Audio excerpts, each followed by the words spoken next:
The S-Cross is slightly sleeker and lower than a Qashqai and most of its rivals. And we're about to find out whether that actually improves the road handling on the tarmac, which is where this car is going to spend most of its time.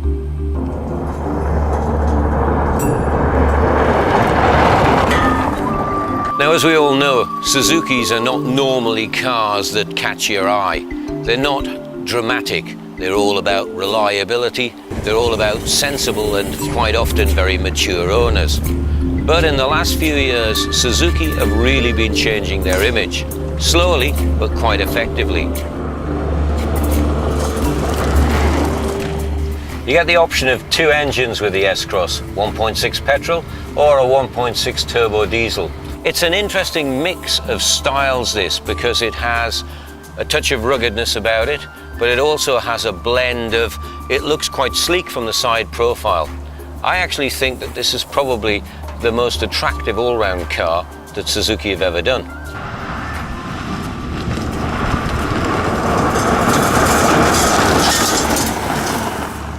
So is the S-Cross really a serious rival for the Nissan Qashqai?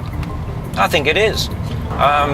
Largely price, but I think that it looks good as well. It's certainly eye-catching, very much so by Suzuki standards.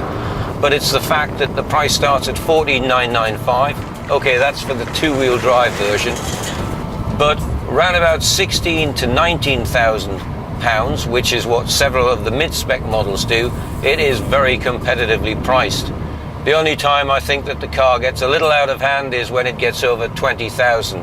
And despite the all-wheel drive capabilities, I'm not over sure that I'm ready yet to be recommending paying £23,000, which is what this spec car is for a Suzuki.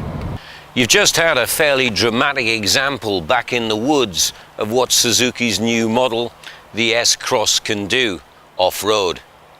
But the reality is that this car is going to spend most of its time on the tarmac, because this car is seen as Suzuki's rival to the Nissan Qashqai.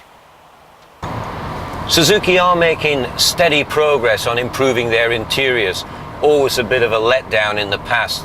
They always felt rather cheap and nasty with drab plastics. As you can see when you look around this interior, they've tried to brighten things up. They've got mock aluminium trim around certain areas. They've got some new fabrics. They're still a little hard to me, but they are moving in the right direction. The system works very easily by a small control knob down here on the center console. If you want to get it in normal mode, you just press auto. That deals with motorway driving, town driving. If you want to inject some pace into the car, click it round and you go into sport mode. And although you don't get too sporty, it actually livens things up a bit. When it comes to winter weather, snow and other such stuff, you flick back round to snow mode, and that will take you through the worst of what British winter can throw at you. We've talked about the 4x4 capabilities of the S-Cross, and that comes about by a system that Suzuki call All Grip. That is a development of the 4x4 systems they've used on their Jimny and Grand Vitara 4x4s, except it has the very latest technology and it works very effectively.